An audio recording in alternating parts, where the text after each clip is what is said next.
Hello. It's December 9, 2012. And ito, naglalakad papunta sa train station kasi naiwan yung bike.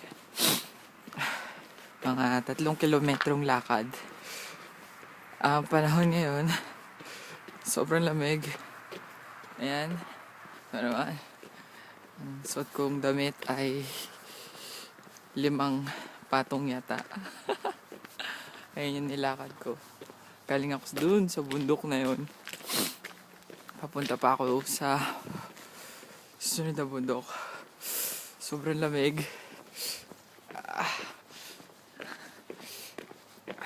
Papunta ako ngayon pala sa simbahan dahil ngayon ay linggo at malapit na ang Pasko. Ayan, ito ang aming lugar dito. Parang sa Pulilyo lang. Ayan, parang sa Pulilyo lang may palayan. Makapunta ka sa ilog mamaya. Makapaglaba. Ito. Kung makita nyo dun sa dulong-dulong yun. Yan.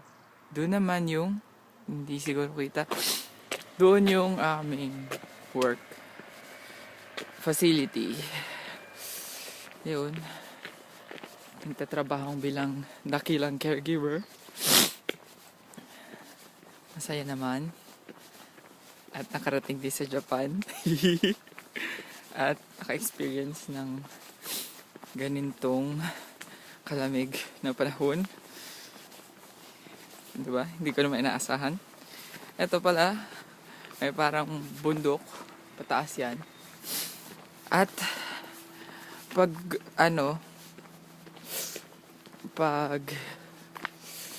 summer, maraming ahas dito naglalabasan. Ay, ayun pala kami pala. Nagulat eh. Nagulat ako sa aso eh. Ayan, ako nga ito. Papalakad dito sa gilid ng bundok. Sana walang sasakyan. Ito pala ang kanilang mga bahay-bahay. Ayan. Ang kanilang bubong. Na pagkaganda-ganda na only in Japan yata. Diba? Ang ganda talaga ng Japan. At ito, siguro may tatayong bahay dito. Ay. Sobrang lamig. Hindi ko lang alam kung ilang degrees ngayon. Sana next year, bigyan naman ako ni Lord ng sasakyan. Medyo ma-improve naman yung aking bike. Baka motor ang bigay. Wala man truck. Kanina pa ako lakad ng lakad.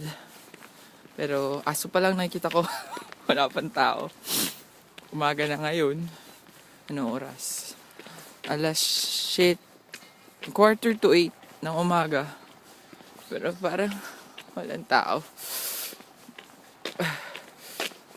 Pero kung sa Pilipinas to, Diyos ko, at ang tao nasa labas na. Ayan. Ang ganda ng bahay, oh. Kung bahay man to. Maganda. Laki. Bahay ba yan? Ang galing ng pagkaano nila dito. Dito naman banda dito. May mga construction. Construction. Ito maganda, oh. Ito. Oh. Ang ganda. May mga bonsai. Isang ka pa. Tapos may parang dun, oh. May parang orange. Ang breakfast ko pala kanina ay tuna na nasa lata. Ganda yan. Healthy, no? Meron do uwak. Ayun. Ayun ay uwak. Uwak. Sabi nila pag may uwak daw, may bangkay. naman sana ang may bangkay. Ako pala papunta na ang ilog. Part 2 yung ilog, ha? Sige. Kailangan tanggalin yung gloves kasi hindi ko ma-off. Yes, bye-bye muna.